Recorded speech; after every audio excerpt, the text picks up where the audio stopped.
ఎందుకంటే మనం ఇప్పుడు మనం తెలుగు సినిమాలో చూసుకుంటే రూనీ అనే పాత్రలో ఈ తరహా పేర్లు ఉన్న పాత్రలో మనం చూడలా. లేదు ఈ తరహా పాత్రలు లేవు.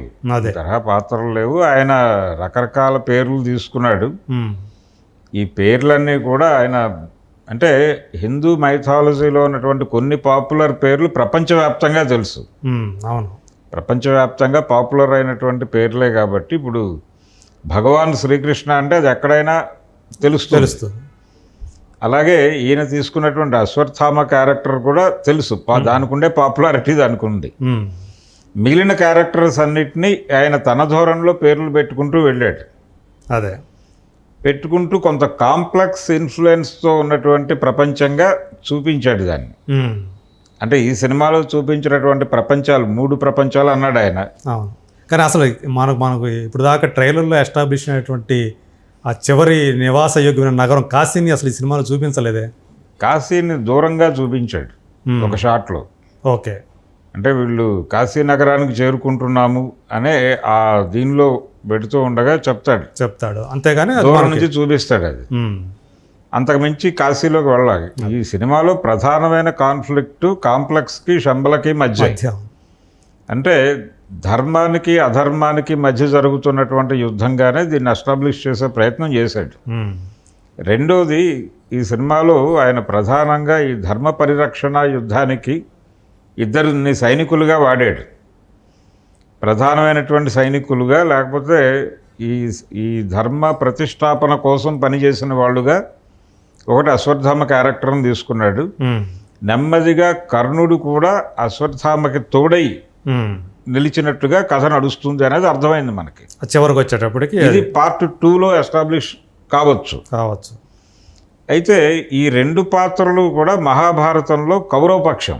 అవును, కౌరవపక్షం అయినటువంటి ఈ 2 పాత్రల్ని తీసుకొచ్చి ఇక్కడ ధర్మాన్ని నిలబెట్టేటువంటి ప్రయత్నంలో భాగంగా ఈ 2 క్యారెక్టర్లని వాడటం అదే అనేది ఒక రకంగా జస్టిఫై చేసుకోవచ్చు ఆయన.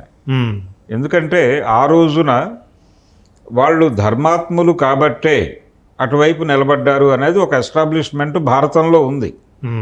భీష్ముడు కావచ్చు, ద్రోణుడు కావచ్చు, వీళ్ళందరూ కౌరవుల పక్షాన ఉన్నప్పటికీ కూడా వాళ్ళు అక్కడ ఉండాల్సిన పరిస్థితి ఉంది. కాబట్టి వాళ్ళు నమ్మిన ధర్మం ప్రకారం అక్కడ ఉండటమే ధర్మము అని వాళ్ళు ఫీల్ అయ్యారు. కాబట్టి అక్కడ ఉన్నారు. కానీ వాళ్ళు మంచి మనుషులే. వాళ్ళు అక్కడ జరుగుతున్నటువంటి వ్యవహారాల పట్ల ఒక అనుకూలత ఉన్నవాళ్ళు కాదు అనేది ఎస్టాబ్లిష్ చేశాడు.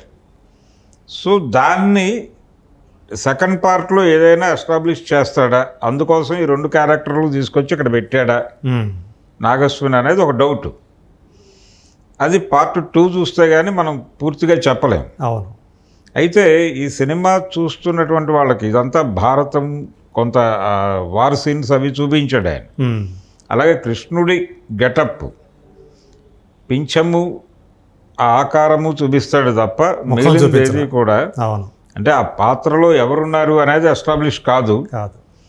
ఇంకొకటి ఏంటంటే ఆ డిజైన్ మనం ఇప్పటిదాకా చూసినటువంటి పౌరాణిక కృష్ణుడి గెటప్ కాదు.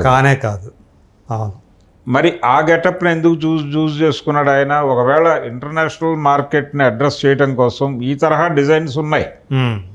కృష్ణుడికి సంబంధించి ఇంటర్నేషనల్ మార్కెట్లో హరే కృష్ణ హరే రామ భజన్స్ వీటి ద్వారా ప్రమోట్ అయినటువంటి ఒక కల్ట్ ఉంది. దాంట్లో ఈ తరహా ఇమేజ్ ఉంది. ఆ కేశ అలంకరణ అదంతా కూడా ఒక డిఫరెంట్ కనపడుతుంది. మనకు తెలిసిన దానికి భిన్నంగా ఉంటుంది. ఆ గెటప్ని అక్కడి నుంచి అడాప్ట్ చేసి గ్లోబల్ ఆడియన్స్ కోసం ఆ తరహా డిజైన్ చేశాడా అనేది ఒక డౌట్.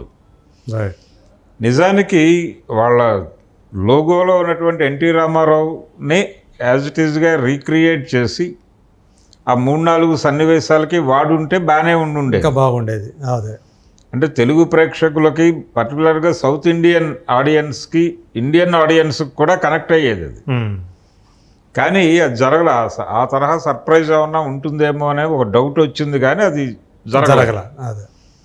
కానీ ఆ గెటప్కి సంబంధించి మాత్రం అది అంతర్జాతీయంగా ఉన్నటువంటి కృష్ణ కల్ట్కి అడ్రస్ చేయడం కోసం ఆ డిజైన్ ఎన్నుకున్నాడేమో డైరెక్టర్ అనిపిస్తుంది. ఓకే, అట్లా ఆ డిజైన్ ఉంది. మళ్ళీ అర్జునుడి పాత్రకు వచ్చేసరికి అది మనం పురాణాల్లో ఎలా చూసామో అలాగే ఉంది అది. అలా చూపించారు. అలాగే అదే గెటప్, కిరీటం కిరీటం లేదు కాదు, ఆ రథము అదంతా చూపించారు. ఇవన్నీ ఆ తరహా ఎస్టాబ్లిష్మెంట్ విజయ్ దేవరకొండ మీద చూపించారు. సరే, డైలాగ్కి సంబంధించినటువంటి గ్రాంధికం గొడవ అదంతా ప్రాపర్గా డెలివరీ అయిందా లేదా అనేది వేరే చర్చ. కానీ విజయ్ దేవరకొండ ఒక సర్ప్రైజ్ ఎలిమెంటే ఈ సినిమాలో. అలా ఇంకో 2-3 సర్ప్రైజులు పెట్టుకున్నాడు ఆయన. కాదు, అవి ఎస్టాబ్లిష్ అయినట్టు లేవు కదా. ఎస్టాబ్లిష్ కాలేదు కానీ ఊరికి ఒక రాజమౌళి కానీ. అవును, జస్ట్ సర్ప్రైజ్ చేయటం కోసం పెట్టాడు అంతే. ఈ సర్ప్రైజింగ్ ఎలిమెంట్స్లో భాగంగా కృష్ణుడి పాత్రలో ఎన్టీఆర్ని గనక రీక్రియేట్ చేసుంటే కొంచెం మైలేజ్ వచ్చుండేది వాళ్ళకి. అవును, కానీ అది జరగలేదు. రెండోది, ఈ సినిమాలో నాకు అనిపించినటువంటి ఇదేంటంటే లోపం, మీకు ఫస్ట్ హాఫ్ అంతా చాలా డ్రాగ్గా కనిపిస్తుంది. అవును, అంటే ఏది నడుస్తుంది అంటే ఆడియన్స్ ఏదో ఒక లోకంతో ఐడెంటిఫై కావాలి, ఐడెంటిఫై చేయాలనుకున్నాడు అతను. అంటే ధర్మానికి గ్లాని జరుగుతోంది అనేది అక్కడ జనాలు ఫీల్ అయ్యే లెవెల్లో సన్నివేశ కల్పన జరగాలి. అది జరగల. అది హాలీవుడ్ లెవెల్లో నేను సినిమా టేక్ చేస్తున్నాను అనే దీనిలో ఉన్నాడు తప్ప ఎమోషన్స్ రైజ్ చేసేటువంటి సన్నివేశ నడక కనిపించలేదు. ఈవెన్ రాజేంద్ర ప్రసాద్ పోషించినటువంటి క్యారెక్టర్ నిడివి తక్కువే అయినప్పటికీ ఆ ఏరియాలో కొంచెం కనిపించింది. కొంచెం పెయిన్ కనిపించింది, అక్కడ పెయిన్ కనిపించింది. కానీ అది ఎస్టాబ్లిష్ కాల, కంటిన్యూషన్ లేదు అక్కడ. మీకు అక్కడ ఆ క్యారెక్టర్ ఎక్కడైతే ఎండ్ అయిపోయిందో అక్కడ మళ్ళీ తెగిపోయింది. అంటే కంటిన్యూషన్ లేకపోవడానికి కారణం ఏంటంటే అతను ఒక మిషన్ మీద వస్తాడు అక్కడికి. అదే మిషన్ మీద వాళ్ళ సొంత వాహనంలో వస్తాడు. వచ్చిన తర్వాత అక్కడ ఎవరో అడ్డుకునే ప్రయత్నం చేస్తే వీళ్ళ ఆర్మీ బయటకు వచ్చి గొడవ చేస్తుంది. అవును, కాబట్టి ఒక పెయిన్ క్రియేట్ చేయాలి. అంటే శంబలకి సంబంధించిన వాళ్ళ సఫరింగు ఇవన్నీ కూడా ఆడియన్స్ని కదిలించేలాగా నడపాలి. ఇది ఫిక్షనే అనుకుందాం. ఇది భారతీయ పురాణాల్లో ఒక విచిత్రమైన అంశం ఏంటంటే ఏన్షియంట్ ఇండియన్ హిస్టరీ అని విడిగా మనకి చరిత్ర రాసినటువంటి గ్రంథాలు తక్కువే. ఈ ఏన్షియంట్ ఇండియన్ హిస్టరీకి సంబంధించినటువంటి చాలా వివరాలు, చాలా విశేషాలు పురాణాల్లో దొరుకుతాయి. అవును, అలాగని చెప్పి పురాణాలని చరిత్ర అని కూడా చెప్పలేము. పురాణాలని చరిత్ర అని చెప్పలేము, కానీ ఏన్షియంట్ ఇండియన్ హిస్టరీకి సంబంధించిన ఆనుపానులు అక్కడ ఉన్నాయి.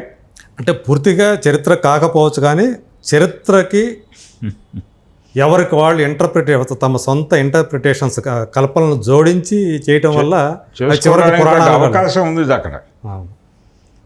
విడిగా మనకి ఇప్పుడు జవహర్లాల్ నెహ్రూ గారు రాసినటువంటి ఆయన రాసినటువంటి ప్రసిద్ధ గ్రంథం ఉంది కదా, అవును, డిస్కవరీ ఆఫ్ ఇండియా. అవును, ఆ డిస్కవరీ ఆఫ్ ఇండియాలో కూడా ఆయన ఇండియన్ మైథాలజీ మీద ఆధారపడే చరిత్రను చెప్పే ప్రయత్నం చేశాడు. చూసినప్పుడు అనేక అనుమానాలు దొరుకుతాయి. ఏమిటి ఇలా నడుస్తోంది అంటే ఏ రకమైనటువంటి ఎమోషన్ని పలికించలేకపోవడం వలన సన్నివేశాల ద్వారా ఆడియన్స్ని ఏడిపించాలి కదా, ఎమోషనలైజ్ చేయాలి కదా, కోపం రావాలి విలన్ మీద. విలన్ గెటప్ బాగుంది, ఇదంతా సెట్టింగ్ బాగా వేశారు, కొంచెం భయం కలిగించాడు, ఇవన్నీ ఓకే, బాగానే ఉంది. కానీ ఆ విలన్ మీద కోపం వచ్చే ఇలాంటి సన్నివేశ కల్పన ఎక్కడుంది? అది జరగల. అందుకని మీకు ఫస్ట్ హాఫ్ అంతా కూడా కొంచెం డ్రాగ్గా కనిపిస్తుంది, కొంచెం నిద్ర పట్టేలాగా కూడా నడిచింది సినిమా ఫస్ట్ హాఫ్ వరకు. సెకండ్ హాఫ్లో ఆయన ఏం చెప్పదలుచుకున్నాడో అదంతా ప్యాక్ చేసి సెకండ్ హాఫ్కి నడిపాడు. అంటే మేబీ వీళ్ళు మొదట వీళ్ళ ప్లానింగ్లో ఒకటే సినిమా ఇది, పార్ట్ 2 లేదు. ఇది బిగిన్ చేసినప్పుడు ఈ ఐడియా ప్రారంభంలో వీళ్ళు కల్కి అనే టైటిల్తో ఒక సినిమా చేయాలనుకున్నారు అంతవరకు. తర్వాత ఈ పార్ట్ 2 అనేది యాడ్ అయింది.